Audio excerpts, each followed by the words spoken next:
ಓಂ ಶಾಂತಿ. ಇಂದಿನ ಮುರಳಿ ದಿನಾಂಕ 17 ಫೆಬ್ರವರಿ 2026. ಮುರಳಿ ಮಹಾವಾಕ್ಯಗಳು. मीठे बच्चे, तुम अभी अमर लोक स्थापन करने के निमित्त हो, जहाँ कोई भी दुख व पाप नहीं होगा, वह है ही वाइसलेस वर्ल्ड. ಮಧುರ ಮಕ್ಕಳೇ, ತಾವು ಈಗ ಅಮರ ಲೋಕ ಸ್ಥಾಪನೆಗಾಗಿ ನಿಮಿತ್ತರಾಗಿದ್ದೀರಿ. ಅಲ್ಲಿ ಯಾವುದೇ ದುಃಖ ಪಾಪ ಅನ್ನುವಂಥದ್ದಿಲ್ಲ. ಆ ಒಂದು ನಿರ್ವಿಕಾರಿ ಜಗತ್ತು ಸಂಪೂರ್ಣ ಪಾವನ ಇದೆ. ಅಂಥ ಜಗತ್ತಿನ ಸ್ಥಾಪನೆಗೆ ತಾವೆಲ್ಲರೂ ನಿಮಿತ್ತಾಗಿದ್ದೀರಿ ಅಂತ ಬಾಬಾ ಹೇಳ್ತಾರೆ. ಅಮರ ಲೋಕದ ಸ್ಥಾಪನೆ. ಆತ್ಮ ಶಾಶ್ವತಿದೆ, ಆತ್ಮ ಅನಂತಿದೆ, ಅವಿನಾಶಿ ಇದೆ. ಅಂದಮೇಲೆ ಸ್ಥಾಪನೆ ಆತ್ಮದ ವಿಷಯದೊಳಗಲ್ಲ, ಸ್ಥಾಪನೆ ಈ ಸೂಕ್ಷ್ಮ ಮನಸ್ಸಿನಲ್ಲಿ ಮಾಡಬೇಕಾಗಿದೆ. ಯಾಕೆಂದರೆ ಸ್ಥೂಲ ರೂಪದ ಅಮರ್ಲೋಕ ಏನಿದೆ, ಸತ್ಯುಗ ಏನಿದೆ, ಅದಂತೂ ಡ್ರಾಮಾನುಸಾರ ಸ್ಥಾಪಿತ ಆಗಲೇಬೇಕು. ಈಗ ನಾವು ಮಕ್ಕಳು ಸ್ಥಾಪನೆ ಮಾಡ್ತಿದ್ದೀರಿ ಅಂತ ಹೇಳ್ತಿದ್ದಾರೆ ಬಾಬಾ. ಮಾಡ್ತಾ ಇರುವುದೆಲ್ಲಿ? ಸೂಕ್ಷ್ಮ ಮನಸ್ಸಿನೊಳಗ. ಯಾಕಂದರೆ ಈ ಮನಸ್ಸಿನ ಒಂದು ವಿಶಾಲ ನಗರದೊಳಗ ಈಗ ಪೂರಾ ಕಲಿಯುಗ ಸ್ಥಾಪಿತ ಆಗ್ಬಿಟ್ಟಿದೆ. ಕಲಿಯುಗದ ಘನಘೋರ ಅಂಧಕಾರದ ಪಾತ್ರ ನಡೀತಾ ಇದೆ. ದೃಶ್ಯಗಳು ಕಾಣಿಸ್ತಾ ಇದ್ದಾವ. ಕಲಿಯುಗದ ಅನುಭವಗಳು ಅನುಭವಕ್ಕೆ ಬರ್ತಾ ಇದ್ದಾವ. ಅಂದಮೇಲೆ ಇದೇ ಸ್ಥಾನದಲ್ಲಿ ಹೇಗೆ ಬಾಬಾ ಹೇಳ್ತಾರ, ಇಲ್ಲೇ ಸ್ವರ್ಗ ಇತ್ತು, ಇಲ್ಲೇ ನರಕ ಇದೆ, ಇಲ್ಲೇ ಸ್ವರ್ಗದ ಸ್ಥಾಪನೆ ಆಗಬೇಕಾಗಿದೆ ಅಂತ. ಇದೇ ಮನಸ್ಸಿನಲ್ಲಿ ಡ್ರಾಮಾ ಸ್ಕ್ರಿಪ್ಟ್ನ ಅನುಸಾರ ಸ್ವರ್ಗ ಮರುಲೋಕ ಸ್ಥಾಪನೆಯಾಗಿತ್ತು. ಈಗ ಅದೇ ಸ್ಥಾನದಲ್ಲಿ ಡ್ರಾಮಾ ಅನುಸಾರ ಕಲಿಯುಗದ ದೃಶ್ಯಗಳು ಕಾಣಿಸ್ತಿದ್ದಾವೆ. ಈಗ ಮತ್ತೆ ನಾನು ಸತ್ಯ ಜ್ಞಾನ ವಿವೇಕದ ಮೂಲಕ ಬಾಬಾ ಕೊಡುವಂತಹ ಒಂದು ತಿಳುವಳಿಕೆಯ ಮೂಲಕ ಪುನಃ ಈ ಮನಸ್ಸಿನಲ್ಲಿ ಅಮರ ಲೋಕದ ಸ್ಥಾಪನೆ ಆಗ್ತಾ ಇದೆ. ಈ ಅಮರ ಲೋಕದ ಸ್ಥಾಪನೆ ಏನಾಗ್ತದಲ್ಲ, ಅಲ್ಲಿ ಏನಿರುವುದಿಲ್ಲ ಅಂತ, ಅಲ್ಲಿ ಪಾಪ ಇರೋದಿಲ್ಲ ಅಂತ, ಅಲ್ಲಿ ಭ್ರಷ್ಟಾಚಾರ ಇರೋದಿಲ್ಲ, ಅಲ್ಲಿ ದುಃಖ ಇರೋದಿಲ್ಲ. ಅರ್ಥಾತ್ ಮೂಲ ಆತ್ಮನಿಂದ ಏನು ಹೊರಟಂತಹ ಬಂದಂತಹ ಮೂಲ ಮನಸ್ಸೇನಿದೆ, ಅಲ್ಲಿ ಯಾವ ಪಾಪನೂ ಇಲ್ಲ ಅಂತ, ಯಾವ ದುಃಖನೂ ಇಲ್ಲ. ಯಾಕಂದರೆ ನಾ ಆತ್ಮ ಇದ್ದೀನಿ ಎನ್ನುವಂಥ ಅರಿವುಳ್ಳಂತಹ ಮೂಲ ಮನಸ್ಸು ಬಹಳ ನಿರ್ವಿಕಾರಿಯಾಗಿದೆ, ಬಹಳ ಶುದ್ಧ ಇದೆ. ಅದನ್ನು ಪುನಃ ಸ್ಥಾಪನೆ ಆಗ್ತಾ ಇದೆ. ಅದನ್ನು ಬಾಬಾ ಮಾಡಿಸೋದಕ್ಕಾಗಿಯೇ, ಮಕ್ಕಳ ಮೂಲಕ ತಯಾರು ಮಾಡಿಸೋದಕ್ಕೇ ಬಾಬಾ ಬಂದಿರೋದು. ಪ್ರಶ್ನೆ, गॉडली फैमिली का ವಂಡರ್ಫುಲ್ ಪ್ಲಾನ್ ಕೌನ್ಸಾ ಹೇ? ಈ ಈಶ್ವರೀಯ ಫ್ಯಾಮಿಲಿಯ ಅದ್ಭುತ ಒಂದು ಪ್ಲಾನ್ ಯಾವುದಾಗಿದೆ? गॉडली फैमिली का प्लान है फैमिली प्लानिंग करना, एक सत धर्म स्थापन कर अनेक धर्मों का विनाश करना. ಈಶ್ವರೀಯ ಪರಿವಾರದ ಒಂದು ಪ್ಲಾನ್ ಏನು ಅಂತಂದರೆ, ಈಶ್ವರ ಈ ವಿಶ್ವ ನಾಟಕದಲ್ಲಿ ಅವತರಿಸಿ ಏನು ಕಾರ್ಯ ಮಾಡ್ತಾ ಇದ್ದಾರೆ, ಈ ಕಾರ್ಯದ ಉದ್ದೇಶ ಏನು ಅಂತಂದರೆ, ಒಂದು ಫ್ಯಾಮಿಲಿ ಪ್ಲಾನಿಂಗ್ ಮಾಡೋದು, ಎರಡನೇದು ಸತ್ಯವಾದ ಸನಾತನ ಧರ್ಮದ ಸ್ಥಾಪನೆ ಮಾಡೋದು, ಹಾಗೂ ಅಧರ್ಮದ ವಿನಾಶ ಮಾಡೋದು. ಮನುಷ್ಯ ಬರ್ತ್ कंट्रोल करने के प्लान्स बनाते, बाबा कहते उनके प्लान्स चल न सके. ಮನುಷ್ಯರು ಜನಸಂಖ್ಯೆ ನಿಯಂತ್ರಣ ಮಾಡೋ ಸಲುವಾಗಿ ಅನೇಕ ಯೋಜನೆಗಳನ್ನು ಸ್ಥಾಪಿತ ಮಾಡಿದ್ದಾರೆ, ಅನೇಕ ಯೋಜನೆಗಳು. ಅದಕ್ಕೆ ಬಾಬಾ ಹೇಳ್ತಾರೆ ಅದು ಸಕ್ಸಸ್ ಆಗೋದಿಲ್ಲ. ಯಾಕೆಂದರೆ ಇನ್ನೂ ಮೇಲ್ಗಡೆ ಇರುವಂಥ ಎಲ್ಲ ಆತ್ಮರು ಈ ನಾಟಕದಲ್ಲಿ ಬರಬೇಕಾಗಿದೆ.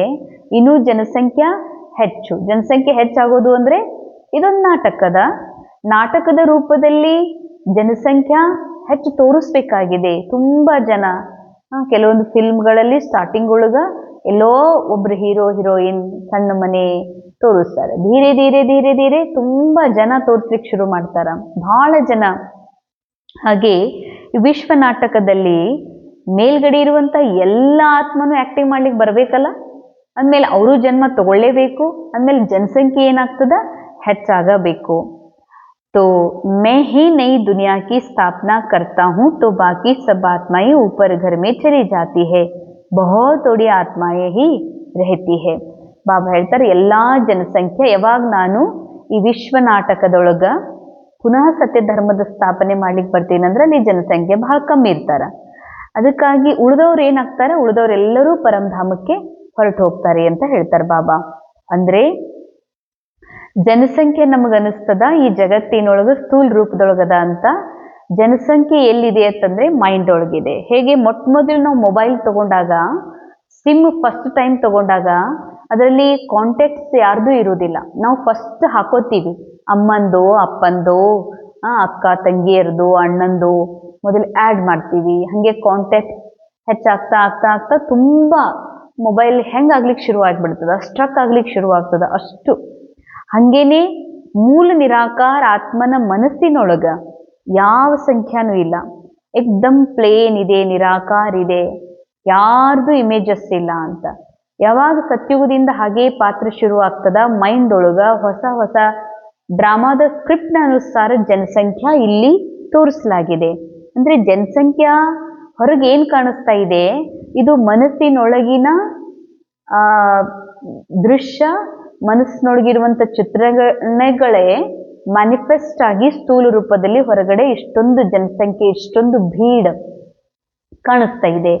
ಯಾವಾಗ ಇಲ್ಲಿಂದ ನಾವು ಒಂದೊಂದೇ ಇಮೇಜಸ್, ಒಬ್ಬೊಬ್ಬ ವ್ಯಕ್ತಿಯನ್ನ ತೆಗಿಲಿಕ್ಕೆ ಶುರು ಮಾಡ್ತೀವಿ, ಮರಿಲಿಕ್ಕೆ ಶುರು ಮಾಡ್ತೀವಿ, ನನ್ನ ನಿರಾಕಾರಿ ಸತ್ಯದಲ್ಲಿ ಅನುಭವ ಮಾಡ್ತೀವಿ, ಮತ್ತೆ ಎಲ್ಲರನ್ನೂ ಮನುಷ್ಯನು ಭಾನದಿಂದ ತೆಗೆದು ಮನುಷ್ಯ ಅನ್ನೋದನ್ನ ತಿಳ್ಕೊಂಡು ಈ ಅಜ್ಞಾನದಿಂದ ಹೊರಗೆ ಬಂದು ಎಲ್ಲರೊಳಗೂ ಆತ್ಮರೂಪವನ್ನ ನೋಡ್ಲಿಕ್ಕೆ ಶುರು ಮಾಡ್ತೀನಿ. ಆತ್ಮ ಅಂತೂ ಎಲ್ಲರೂ ಸಮಾನ ಅದಾರ, ಒಂದೇ ಅದಾರ, ಎಲ್ಲ ಆತ್ಮ ಸೇರಿ ಒಂದೇ. ದೇಹದ ವ್ಯಕ್ತಿತ್ವ ಎಲ್ಲರದು ಬೇರೆ ಬೇರೆ. ಇವ್ರು ಡಾಕ್ಟರ್, ಇವ್ರು ಇಂಜಿನಿಯರ್, ಇವ್ರು ಸ್ಕೂಲ್ ಟೀಚರ್, ಇವ್ರು ಮದರ್ ಅನ್ನುವಂಥದ್ದು ವಿಭಿನ್ನ ವ್ಯಕ್ತಿತ್ವ, ಜನಸಂಖ್ಯೆ ಬೇರೆ ಬೇರೆ ಇದೆ. ಅದಕ್ಕೆ ಯಾವಾಗ ನನ್ನ ಆತ್ಮಿಕ ಮೂಲ ಸ್ಥಿತಿಯಲ್ಲಿ ಸ್ಥಿತ ಆಗ್ಲಿಕ್ಕೆ ಶುರು ಮಾಡ್ತೀನಿ, ಎಲ್ಲರೊಳಗೂ ಆ ಬಿಂದು ಆತ್ಮನ ನೋಡ್ಲಿಕ್ಕೆ ಶುರು ಮಾಡ್ತೀನಿ, ಇಲ್ಲಿ ಜನಸಂಖ್ಯೆ ಕಂಟ್ರೋಲ್ ಆಗ್ತದ. ಯಾವಾಗ ಇಲ್ಲಿ ಜನಸಂಖ್ಯೆ ಕಂಟ್ರೋಲ್ ಆಗ್ತದೋ ಹೊರಗಿನ ಜಗತ್ತಿನ ಜನಸಂಖ್ಯೆಯೂ ಕೂಡ ಕಂಟ್ರೋಲ್ ಆಗ್ಬಿಡ್ತದೆ ಅಂತಾರೆ ಬಾಬಾ. ಇಂದಿನ ಮುರಳಿಯ ಮುಖ್ಯ ಸಾರ್, ವಿಷ್ಣುಪುರಿ में चलने के लिए स्वयं को लायक बनाना है, ಅಂಡರ್ಲೈನ್. ವಿಷ್ಣುಪುರಿಗೆ ಹೋಗ್ಲಿಕ್ಕೆ ತಮ್ಮನ್ನ ಯೋಗ್ಯ ಮಾಡ್ಕೊಳ್ರಿ ಅಂತ. ಯೋಗ್ಯ ಆಗ್ಬೇಕಾದವ್ರು ಯಾರು? ಮನಸ್ಸು. ಆತ್ಮ ಅಮರ್ ಇದೆ, ಆತ್ಮ ಅವಿನಾಶಿ ಇದೆ, ಅನಂತ ಇದೆ. ಅದರಲ್ಲಿ ಏನೂ ಮಾಡುವುದು ತೆಗೆಯುವುದು ಏನೂ ಇಲ್ಲ. ಆ ಆತ್ಮ ನಾನಿದ್ದೀನಿ. ಈ ನನ್ನ ಮನಸ್ಸೇನಿದೆ, ಈ ಮನಸ್ಸು ಮೃತ್ಯುಲೋಕದ ಅತಿಥಿಯಾಗಿದೆ. ಮೃತ್ಯುಲೋಕದ ರಾವಣನ ಸಂತಾನ ಆಗಿರುವ ಕಾರಣದಿಂದ ಅದರಲ್ಲಿ ಭಯ ಇದೆ, ಚಿಂತೆ ಇದೆ, ದುಃಖ ಇದೆ. ವಾಪಸ್ ಈ ಮನಸ್ಸು ಅಮರ್ಲೋಕಕ್ಕೆ ಹೋಗ್ಬೇಕು. ಅಮರ್ಲೋಕ ಅಂದ್ರೆ ಆತ್ಮನ ಮೂಲ ಸ್ಥಿತಿ ಅಮರ್ಲೋಕ, ಅಮರತ್ವದ ಸ್ಮೃತಿಯೇ ಅಮರ್ಲೋಕ. ಈ ಮನಸ್ಸು ಅಮರ್ಲೋಕಕ್ಕೆ ಹೋಗ್ಬೇಕಂದ್ರೆ ಅದು ಯೋಗ್ಯ ಮಾಡ್ಕೋಬೇಕಾಗ್ತದೆ. ಅಂದ್ರೆ ತನ್ನನ್ನ ಸಂಪೂರ್ಣ ಪರಮಾತ್ಮನಿಗೆ ಅರ್ಪಿಸ್ಕೋಬೇಕಾಗ್ತದ. ಆಗ ಇದು ಅಮರ್ಲೋಕದ ಮಾಲೀಕ ಆಗ್ಲಿಕ್ಕೆ ಸಾಧ್ಯ. ಸಂಪೂರ್ಣ ಪಾವನ್ ಬನ್ನ ಹೇ, ಅಶುದ್ಧ ಖಾನ್ ಪಾನ್ ತ್ಯಾಗ ಕರ್ ದೇನಾ, ವಿನಾಶ್ಗೆ ಪೆಹಲೆ ಅಪ್ನಾ ಸಬ್ ಕುಚ್ ಸಫಲ್ ಕರ್ನಾ ಹೇ. ಬಾಬಾ ಹೇಳ್ತಾರೆ, ಅಶುದ್ಧ ಖಾನ್ ಪಾನ್, ಉಣ್ಣೋದು ತಿನ್ನೋದು. ಯಾಕಂದ್ರೆ ಉಣ್ಣೋದು ತಿನ್ನೋದು ಸ್ಥೂಲ್, ನಾ ಆತ್ಮ ಸೂಕ್ಷ್ಮ ಇದ್ದೀನಿ. ಮನಸ್ಸು ಸಹ ಸೂಕ್ಷ್ಮ ಸ್ಥೂಲ ಎರಡೂ ಇದೆ. ಆದ್ರೆ ಬಾಬಾ ಸ್ಥೂಲವಾದ ಉಣ್ಣು ತಿನ್ನೋದ್ರ ಮೇಲೆ ಯಾಕೆ ಅಟೆನ್ಷನ್ ಕೊಡಿಸ್ತಾ ಇದ್ದಾರತ್ತಂದ್ರ, ಈ ಮನಸ್ಸು ಮತ್ತಷ್ಟು ಮತ್ತಷ್ಟು ಶರೀರದ ಇಚ್ಛೆಗಳಿಗೆ ವಶಭೂತ ಆಗ್ತದ. ಎಷ್ಟೆಷ್ಟು ಉಣ್ಣುವ, ತಿನ್ನುವ, ಉಡುವ, ತಿರುಗಾಡುವ, ಕುಡಿಯುವ ರಸದೊಳಗೆ ಹೋಗ್ತದೋ ಇದಕ್ಕೆ ಈ ಸ್ಥೂಲ ಜಗತ್ತು ರಿಯಲ್ ಅನ್ಲಿಕ್ಕೆ ಅನಿಸ್ಲಿಕ್ಕೆ ಶುರು ಆಗ್ತದ ಮನಸ್ಸಿಗೆ. ಅದಕ್ಕೆ ಬಾಬಾ ಹೇಳ್ತಾರೆ, ಖಾನ್ ಪಾನ್ ತ್ಯಾಗ ಮಾಡ್ರಿ. ವಿನಾಶದ ಮೊದಲೇ ತಮ್ಮ ಹತ್ರ ಏನೆಲ್ಲ ಇದೆ, ತಮ್ಮ ಮನಸ್ಸಿನಲ್ಲಿ ನಾ ಏನೇನಿದ್ದೀನಿ, ನಾ ಹೀಗಿದ್ದೀನಿ, ನಾ ಹೀಗಿಲ್ಲ ಅಂತ ಏನಿದೆಯಲ್ಲ, ನೆಗೆಟಿವಿಟಿ ಇದೆ ಅಥವಾ ಪಾಸಿಟಿವಿಟಿ ಇದೆ, ಅದು ಎಲ್ಲಾನು ಅವಂದೇ, ಪರಮಾತ್ಮಂದೇ ಇದೆ, ಬಾಬಾರ್ದಿದೆ. ಅಂದಮೇಲೆ ಅದನ್ನು ಎಲ್ಲವನ್ನ ಅರ್ಪಣೆ ಮಾಡಬೇಡ್ರಿ ಮತ್ತು ಸಫಲ್ ಮಾಡ್ಕೊಡ್ರಿ. सेकेंड पॉइंट, जल्दी जल्दी पढ़कर होशियार होना है, कोई भी विकर्म न हो इसका ध्यान रखना है. ಬೇಗ ಬೇಗನೆ ಓದಿ ತಮ್ಮನ್ನ ತಾವು ಹುಷಾರ್ ಮಾಡ್ಕೊಳ್ರಿ, ಸಮಜ್ದಾರ್ ಮಾಡ್ಕೊಳ್ರಿ ಅಂತಾರೆ ಬಾಬಾ. ಯಾವ ವಿಕರ್ಮವನ್ನ ಮಾಡಬೇಡ್ರಿ ಅಂದ್ರೆ, ನಾನು ಮಾಡ್ತೀನಿ, ನನ್ನ ಕರ್ಮ, ನನ್ನ ದೇಹ ಅನ್ನುವಂತಹ ವಿಕರ್ಮಗಳನ್ನ ಮಾಡಬೇಡ್ರಿ. ಕರ್ಮದ ಮೇಲೆ ಬಹಳಷ್ಟು ಗಮನ ಇರಲಿ. वरदान, फरियाद को याद में परिवर्तन करने वाले स्वतः और निरंतर ಯೋಗಿ ಭವ. ಫರಿಯಾದ್ ಅಂದರೆ ಪ್ರಾರ್ಥನಾ, ಬೇಡಿಕೆ, ಬೇಡ್ಕೊಳ್ಳೋದಂತ ಇದೆಯಲ್ಲ, ದೇವರೇ ನನಗೆ ಹಿಂಗೆ ಶಕ್ತಿ ಕೊಡು, ನನಗೆ ಹೆಲ್ಪ್ ಮಾಡು, ನನಗೆ ಜೀವನದಲ್ಲಿ ಧೈರ್ಯ ಕೊಡು ಅಂತ ಪ್ರಾರ್ಥನೆ ಮಾಡ್ತಿದ್ವಿ ಇಲ್ಲಿವರೆಗೆ. ಬಾಬಾ ಹೇಳ್ತಾರೆ ಪ್ರಾರ್ಥನೆಯನ್ನ ನೆನಪಿನೊಳಗ ಪರಿವರ್ತನೆ ಮಾಡ್ರಿ. ಅಂದ್ರೇನು? ಬಾಬಾ ಹೇಳ್ತಾರ ಇಲ್ಲಿವರೆಗೆ ಬಾಬಾ ನನಗೆ ಈ ಕಷ್ಟ ಬಂದಿದೆ, ಇದನ್ನ ಸರಿಪಡಿಸು ಬಾಬಾ, ಶಕ್ತಿ ಕೊಡು ಅಂತ ಕೇಳ್ತಿದ್ವಿ. ಬಾಬಾ ಅಂತಾರ ಮಗು ನೀನ್ ಕೇವಲ ಬೇಡ್ಕೊಳ್ಳೋದ್ರಿಂದ, ಬಾಬನ್ ಮುಂದೆ ಈ ರೀತಿ ಹೇಳ್ಕೊಳ್ಳೋದ್ರಿಂದ, ಪ್ರಾರ್ಥನೆ ಮಾಡೋದ್ರಿಂದ ಏನೂ ಆಗೋದಿಲ್ಲ. ನೆನಪು ಮಾಡು ಏನಂತ, ನಾನು ದೇಹ ಅಲ್ಲ, ನಾನು ಅಧೈರ್ಯ ಅಲ್ಲ, ನಾನು ಕೊರತೆ ಉಳ್ಳಂತ ಮನುಷ್ಯ ಅಲ್ಲ, ನಾ ಆತ್ಮ ಇದ್ದೀನಿ, ಸಂಪೂರ್ಣ ಇದ್ದೀನಿ ಅನ್ನುವ ಸತ್ಯವನ್ನು ನೆನಪು ಮಾಡ್ಕೋ. ಮತ್ತೆ ನನ್ನ ಪಿತಾ ಯಾರದಾರ ಅನ್ನೋದನ್ನ ನೆನಪು ಮಾಡ್ಕೋ. ಆಗ ನೆನಪು ಮಾಡ್ಕೊಂಡಿ ಅಂತಂದ್ರೆ ಸ್ವತಃ ಮತ್ತು ನಿರಂತರ ಸಹಜ ಯೋಗಿ ಆಗ್ಲಿಕ್ಕೆ ಸಾಧ್ಯವಿದೆ. ಸಂಗಮ್ ಯುಗ್ ಕಿ ವಿಶೇಷತಾ ಹೇ ಅಭಿ ಅಭಿ ಪುರುಷಾರ್ಥ, ಅಭಿ ಅಭಿ ಪ್ರತ್ಯಕ್ಷ ಫಲ್. ಎಲ್ಲಾ ಯುಗಗಳಲ್ಲಿ ಒಮ್ಮೆ ಹಾಕಿದ ಬೀಜದ ಫಲ ಸ್ವಲ್ಪ ಲೇಟ್ ಆಗಿ, ಆದ್ರೆ ಸಂಗಮ ಯುಗದ ವಿಶೇಷತೆ ಏನು ಅಂತಂದ್ರೆ ಈಗೀಗ ಪುರುಷಾರ್ಥ ಮಾಡ್ತೀರಿ, ಈಗ ಅದ್ರ ಪ್ರಾರಬ್ಧ ಫಲ ಪಡಿತೀರಿ. ಈಗೀಗ ನಾ ಅಶರೀರಿ ಆಗ್ತೀನಿ, ಇದೇ ಕ್ಷಣವೇ ಅಶರೀರಿಯಾಗಿರುವ ಹಗುರತೆಯ ಅನುಭವ ಮಾಡ್ತೀನಿ. ಈಗೀಗ ದೇಹದ ಜಗತ್ತಿನಿಂದ ನ್ಯಾರ ಆಗ್ತೀನಿ, ಪ್ಯಾರಾಸ್ಥಿತಿ ಅನುಭವ ಮಾಡ್ತೀನಿ. ನನಗೆ ಈಗೀಗಲೇ ಆ ಸತ್ಯದ, ಆ ಹಗುರತೆಯ ಅಥವಾ ಆ ಒಂದು ಅಲೌಕಿಕತೆಯ ಅನುಭೂತಿ ಈಗೀಗ ಆಗ್ತದ. ಇದು ಸಂಗಮ ಯುಗದ ವಿಶೇಷತೆ ಇದೆ. ಅಭಿ ಸ್ಮೃತಿ ಸ್ವರೂಪ ಅಭಿ ಅಭಿ ಪ್ರಾಪ್ತಿಕ ಅನುಭವ. ಈಗ ನೀ ಏನ್ ಸ್ಮೃತಿ ಮಾಡ್ಕೊಳ್ತಿ, ನಾ ಬಹಳ ದಪ್ಪಗಿದ್ದೀನಿ ಅನ್ಸ್ಬಿಟ್ರ ಭಾರದ ಅನುಭವ ಆಗ್ತದ. ನಾ ಆತ್ಮ ಲೈಟ್ ಇದ್ದೀನಿ ಅಂತ ಅನುಭವ ಮಾಡಿದ್ರ ಬಹಳ ಹಗುರತೆ ಅನುಭವ ಆಗ್ತದ. ನೀ ಏನ್ ಸ್ಮೃತಿಯನ್ನ ಮಾಡ್ತಿ ಅದೇ ಪ್ರಾರಬ್ಧ ಪ್ರಾಪ್ತಿಯಾಗ್ತದೆ. ಭವಿಷ್ಯ ಕಿ ಗ್ಯಾರಂಟಿ ತೋ ಹೈ ಹೇ, ಲೇಕಿನ್ ಭವಿಷ್ಯ ಸೆ ಶ್ರೇಷ್ಠ ಭಾಗ್ಯ ಅಭಿ ಕಾ ಹೈ. ಭವಿಷ್ಯ ಅಂತೂ ಇದ್ದೇ ಇದೆ.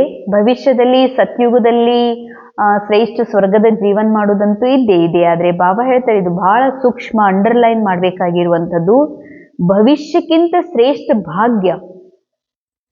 ಸತ್ಯುಗದಲ್ಲಿ ಆತ್ಮ ಸತೋಪ್ರಧಾನ್, ರೋಲ್ ಸತೋಪ್ರಧಾನ್, ಇಡೀ ಜಗತ್ತು ಪ್ರಕೃತಿ ಸತೋಪ್ರಧಾನ್, ಇದಂತೂ ಇದ್ದೇ ಇದೆ.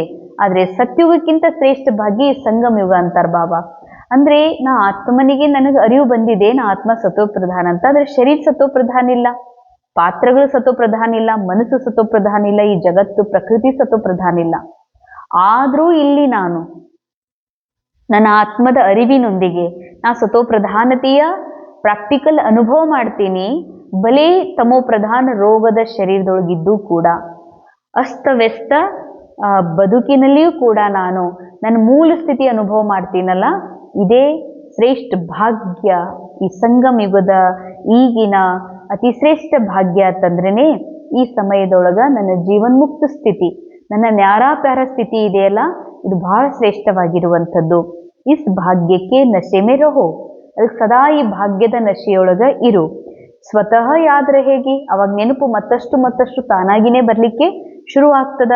ಸತ್ಯದ ನೆನಪು. ಜಹ ಯಾದ್ ಹೇ ವಾ ಫರಿಯಾದ್ ನಹಿ ಹೇ, ಎಲ್ಲಿ ನೆನಪಿದೆ ಅಲ್ಲಿ ಪ್ರಾರ್ಥನಾ ಇಲ್ಲ ಅಂತ. ಯಾಕಂದ್ರೆ ಎಲ್ಲಿ ನೆನಪಿದೆ ನಾ ಆತ್ಮ ಸಂಪೂರ್ಣ ಇದ್ದೀನಿ, ಬಾಕಿ ಅಸಂಪೂರ್ಣತೆ ಅಥವಾ ಚಿಂತೆ ದುಃಖ ಇದು ಪಾತ್ರದೊಳಗಿದೆ ಅಂತ ಯಾವರಿಗೆ ಗೊತ್ತಾಗ್ತದೋ ಅವ್ರು ಬೇಡ್ಕೊಳ್ಳೋದಿಲ್ಲ. ಬಾಬಾನ್ ಮುಂದೆ ಹೋಗಿ ಬಾಬಾ ಈ ಸಮಸ್ಯೆ ದೂರ ಮಾಡ್ರಿ, ರೋಗದ ಅನುಭವ ಮಾಡ್ಬೇಕಾಗಿದೆ, ಈ ಪಾತ್ರದೊಳಗ ಯಾವುದೋ ಒಂದು ರೀತಿಯ ರೋಗ ಇದೆ ಬಾಬಾ, ಇದು ಈ ಪೇನ್ ಆಗ್ಲಾರ್ದಂಗ್ ಮಾಡ್ರಿ, ಈ ರೋಗ ಈ ರಿಪೋರ್ಟ್ ಬರ್ಲಾರ್ದಂಗ್ ಮಾಡ್ರಿ ಅಂತ ಹಿಂಗ ಅವ್ರು ಪ್ರಾರ್ಥನೆ ಮಾಡೋದಿಲ್ಲ. ಅವ್ರಿಗೆ ಗೊತ್ತಿದೆ ನಾನು ನಿರೋಗಿ ಆತ್ಮ, ಎವರ್ ಹೆಲ್ದಿ ಎವರ್ ವೆಲ್ದಿ ಆತ್ಮ ಇದೇನಂತ ಸತ್ಯ ಗೊತ್ತಾದ್ಮೇಲೆ ಪಾತ್ರದ ಬೇಡಿಕೆಗಳನ್ನ ಬಾಬನ್ ಮುಂದೆ ಹೋಗಿ ಪ್ರಾರ್ಥನೆ ಮಾಡೋದಿಲ್ಲ. ಕ್ಯಾ ಕರೆ ಕೇಸೆ ಕರೆ ಯೆ ಹೋತಾ ನಹಿ, ಥೋಡಿ ಮದದ್ ದೇ ದೋ ಯೆ ಹೇ ಫರಿಯಾದ್. ಬಾಬಾ ಹೆಂಗ್ ಮಾಡ್ರಿ ಬಾಬಾ, ಏನ್ ಮಾಡ್ರಿ ಬಾಬಾ, ಇದು ಒಂದ್ ಸ್ವಲ್ಪ ಸಹಯೋಗ ಕೊಟ್ಬಿಡ್ರಿ ಬಾಬಾ, ಇದು ಫರಿಯಾದ್ ಅಂತಾರ, ಇದು ಪ್ರಾರ್ಥನೆ ಅಂತಾರ. ಭಗವಂತನ ಮಕ್ಕಳು, ಭಗವಂತ ಸ್ವರೂಪ ಇರುವಂಥವ್ರು ಸತ್ಯವನ್ನ ಅರಿತಿರುವಂಥವರು ಬಾಬನ ಮುಂದೆ ಪ್ರಾರ್ಥನೆ ಮಾಡುವ, ಅಪ್ಪನ ಮುಂದೆ ಪ್ರಾರ್ಥನೆ ಮಾಡುವ ಅವಶ್ಯಕತೆನೇ ಇಲ್ಲ. तो फरियाद को छोड़कर स्वतः ಯೋಗಿ ನಿರಂತರ ಯೋಗಿ ಬನೋ. ನೀವು ಪ್ರಾರ್ಥನೆ ಯಾಕೆ ಮಾಡ್ತೀರಿ? ನೆನಪು ಮಾಡ್ಕೊಳ್ರಿ, ನಾ ದೇಹ ಅಲ್ಲ, ನಾ ಪೂರ್ಣ ಅಲ್ಲ, ಸತ್ಯ ಅಲ್ಲ, ನಾ ಸತ್ಯ ಸ್ವರೂಪ ಆತ್ಮ ಇದ್ದೀನಂತ ನೆನಪು ಮಾಡ್ಕೊಂಡ್ಬಿಟ್ಟಿ ಅಂದ್ರೆ ನೀ ನಿರಂತರ ಯೋಗಿ ಆಗ್ಲಿಕ್ಕೆ ಸಾಧ್ಯವಿದೆ. ಸ್ಲೋಗನ್, जो स्वयं को मेहमान समझकर चलते वही महान स्थिति का अनुभव करते हैं. ಬಹಳ ಸುಂದರ ಮಹಾವಾಕ್ಯ. ಸ್ವಯಂ ಯಾರು ಇಲ್ಲಿ ಅತಿಥಿ ಅಂತ ತಿಳ್ಕೊಳ್ತಾರೋ ಅವರು ಮಹಾನ್ ಸ್ಥಿತಿ ಅನುಭವ ಮಾಡ್ತಾರ. ಯಾಕಂದ್ರೆ ಅತಿಥಿ ಇಲ್ಲಿ ಕರೆಕ್ಷನ್ ಮಾಡೋದು, ಕೊಟೇಶನ್ ಕೊಡೋದು, ಇಲ್ಲಿ ತಿದ್ದೋದು, ಸರಿಪಡಿಸೋದು ಏನೂ ಇರೋದಿಲ್ಲ ಅಂತ. ಯಾರು ತನಗೆ ತಾನು ನಾ ಮನುಷ್ಯ, ನಾ ಅಪ್ಪ, ನಾ ಅವ್ವ, ನಾನು ಇದನ್ನ ಚೇಂಜ್ ಮಾಡ್ಬೇಕು ಅಂತ ಇರ್ತದ, ಅವರಿಗೆ ಏನಿರ್ತದ ಸ್ಥಿತಿ ಬಹಳ ಅಲ್ಲೋಲ ಕಲ್ಲೋಲ, ಅಶಾಂತ ಆಗ್ತದ, ನಾ ಅನ್ಕೊಂಡಂಗೆ ಏನೂ ಆಗವಲ್ದು ಅಂತ. ಯಾರಿಗೆ ನಾ ಇಲ್ಲಿ ಅತಿಥಿ ಇದ್ದೀನಿ, ನಾ ಆತ್ಮ ಇದ್ದೀನಿ, ಕೇವಲ ಇದು ನನಗೆ ಗೆಸ್ಟ್ ಹೌಸ್ ಅಂತ ಸ್ಮೃತಿ ಇರ್ತದೋ ಅವರು ಮಹಾನ್ ಸ್ಥಿತಿ ಅನುಭವ ಮಾಡೋದಕ್ಕೆ ಸಾಧ್ಯವಿದೆ. ಅವ್ಯಕ್ತಿ ಇಶಾರೆ, ಏಕತೆ ಹಾಗೂ ವಿಶ್ವಾಸದ ವಿಶೇಷತೆ ಮೂಲಕ ಸಫಲತಾ ಸಂಪನ್ನರು ಆಗ್ರಿ. ಸಂಘಟನೆಯ ಬಲ, ಸ್ನೇಹದ ಬಲ, ಒಬ್ರಿಗೊಬ್ರು ಸಹಯೋಗ ಕೊಡುವಂಥ ಬಲ, ಸಹನಶೀಲತೆ ಬಲ ಜಮಾ ಮಾಡ್ಕೊಡ್ರಿ. ಇವೆಲ್ಲ ಜಮಾ ಮಾಡ್ಕೊಡ್ರಿ ಅಂತಾರೆ ಬಾಬಾ. ತು ಮಾಯಾ ಕಬಿ ವಾರ್ ನಹಿ ಕರ್ ಸಖೇಗಿ. ಒಂದ್ ವೇಳೆ ಸಂಘಟನೆಯೊಳಗ ಹೊಂದ್ಕೊಳ್ಳುವಂಥ ಬಲ ಇದೆಯಲ್ಲ, ಇದು ಬಹಳ ದೊಡ್ಡ ಬಲ. ಯಾಕಂದ್ರೆ ನಮ್ಗೆ ಅದು ಆಗಲ್ಲ ಇದು ಆಗಲ್ಲ ಅಂತ ನಾವೆಷ್ಟು ಒಂಟಿಯಾಗಿರ್ಲಿಕ್ಕೆ ಹೋಗ್ತೀವಿ, ನಮಗೆ ಸಂಘಟನೆಯಿಂದ ಏನು ಸಿಗ್ಬೇಕಲ್ಲ ಆ ಬಲ ಪ್ರಾಪ್ತಿ ಆಗೋದಿಲ್ಲ. ಅದನ್ನು ಜಮಾ ಮಾಡ್ಕೊಡ್ರಿ. ಸ್ನೇಹದ ಬಲ, ಒಬ್ಬರಿಗೊಬ್ಬರ ಸಹಯೋಗದ ಬಲ, ಅಂದ್ರೆ ಆತ್ಮ ಆಗಿರುವ ಸತ್ಯವನ್ನ ಸ್ಮೃತಿಗೊಳಿಸಿ ಎಲ್ಲರನ್ನ ಜಾಗೃತ ಮಾಡೋದಿದೆಯಲ್ಲ, ಈ ಸಹಯೋಗದ ಬಲ. ಸಹನಶೀಲತೆ ಬಲ, ಇವೆಲ್ಲ ಜಮಾ ಮಾಡ್ಕೊಡ್ರೆ ಆಗ ಮಾಯೆ ನಿಮ್ಮ ಮೇಲೆ ವಾರ್ ಮಾಡಲಿಕ್ಕೆ ಸಾಧ್ಯ ಇಲ್ಲ. ನಂತರ ಜಯ ಜಯಕಾರದ ಒಂದು ನಾರ ಅಥವಾ ಬಾಬಾ ಹೇಳ್ತಾರೆ, ನಿಮ್ಮ ಒಂದು ಏನು ಹೊಗಳಿಕೆ ಅರ್ಥಾರ್ಥ ನಿಮ್ಮ ಸತ್ಯವಾದಂಥ ಸ್ಥಿತಿಯ ವರ್ಣನೆ ಆಗ್ತದ. जब इतने सभी अनेक होते हुए भी एक दिखाई देंगे, एक ही लगन में मगन एक स्थिति में स्थित होंगे, तब प्रत्यक्षता की निशानी देखने में आएगी. ಇಷ್ಟು ಜನ ಇದೀರಿ, ಇಷ್ಟು ವ್ಯಕ್ತಿತ್ವಗಳು ಬೇರೆ ಅದಾವ, ಕುಮಾರ್ ಕುಮಾರಿ, ಅಕ್ಕೋರು, ಗೃಹಸ್ಥಿ, ಇವೆಲ್ಲ ವ್ಯಕ್ತಿತ್ವ ಪಾತ್ರದೊಳಗ. ಅದ್ರ ಇರುವುದೆಲ್ಲರೂ ಏನು? ಎಲ್ಲರೂ ನಿರಾಕಾರಾತ್ಮ, ಎಲ್ಲರೂ ಆ ನಿರಾಕಾರ ಜ್ಯೋತಿಗಳೇ. ಯಾವಾಗ ಈ ಭಾವ ಎಲ್ಲರೊಳಗೂ ಬರ್ತದ, ಎಲ್ಲರೊಳಗೂ ಯಾವಾಗ ಬರ್ತದೆ? ಇದೇ ಏಕಮತ. ಯಾವಾಗ ಎಲ್ಲರಲ್ಲೂ ಈ ಏಕಮತ, ಏಕರಸ ಸ್ಥಿತಿ, ಒಂದೇ ಲಗನ್, ಒಬ್ಬ ನಿರಾಕಾರ ಪರಮಾತ್ಮನಲ್ಲಿ ಮಗನ್ ಆಗ್ತಿರೋ ಆಗ ಪರಮಾತ್ಮನ ಪ್ರತ್ಯಕ್ಷತೆ ನಿಶಾನಿಗಳು ಕಾಣಲಿಕ್ಕೆ ಶುರುವಾಗ್ತವ. ಇದೇ ಸಬ್ಕಿ ಪ್ರತಿಜ್ಞಾ ಹಿ ಪ್ರತ್ಯಕ್ಷತಾಕ್ಕೂ ಸಮೀಪ ಲಾಯೇಗಿ. ಎಲ್ಲರ ಈ ಪ್ರತಿಜ್ಞೆ ಇದೆಯಲ್ಲ, ನಾನು ಒಂದಾಗಿರ್ಬೇಕು, ಏಕಮತದಲ್ಲಿ ಇರಬೇಕು, ಏಕರಸ್ ಆಗಿರ್ಬೇಕನ್ನುವಂಥದ್ದು, ಅಥವಾ ಈ ಸ್ಥಿತಿಯಿಂದ ಪರಮಾತ್ಮನ ಪ್ರತ್ಯಕ್ಷ ಮಾಡ್ಬೇಕನ್ನುವಂಥದ್ದು ಏನು ಪ್ರತಿಜ್ಞೆ ಇದೆ, ಇದೇ ನಿಮ್ಮನ್ನ ಪರಮಾತ್ಮನನ್ನ ಪ್ರತ್ಯಕ್ಷಗೊಳಿಸುವಂಥದ್ದು ಆಗಿದೆ. ಓಂ ಶಾಂತಿ. ಇಂದಿನ ಮುರಳಿಯ ಮುಖ್ಯ ಮಹಾವಾಕ್ಯದ ಅನುಭವ ಮಾಡೋಣ. ತಮ್ಮನ್ನ ಆರಾಮವಾಗಿ ಕುತ್ಕೊಂಡು ದೇಹದಿಂದ ನ್ಯಾರ ಆಗಿರುವ ನಿರಾಕಾರ ಸತ್ಯದ ಅನುಭವ ಮಾಡ್ರಿ.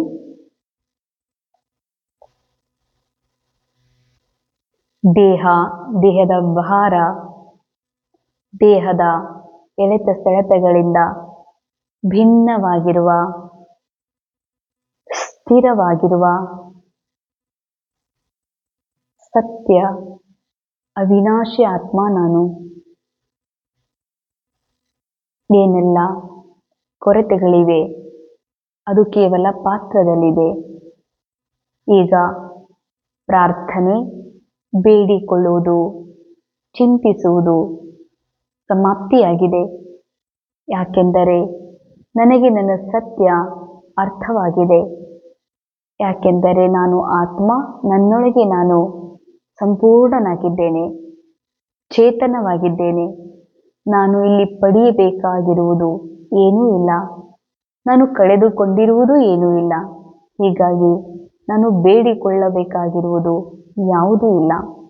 ನಾನು ಸದಾ ಸಂಪೂರ್ಣ ಈಶ್ವರ್ಯ ಸಂತಾನಾಗಿರುವ ಸ್ಮೃತಿಯೇ ನನ್ನನ್ನು ಮಹಾನ ಸಂಪೂರ್ಣ ಆಗಿರುವ ಸತ್ಯದ ಪರಮಾತ್ಮನ ಸಮೀಪತೆಯ ಅನುಭವ ಮಾಡಿಸ್ತಾ ಇದೆ.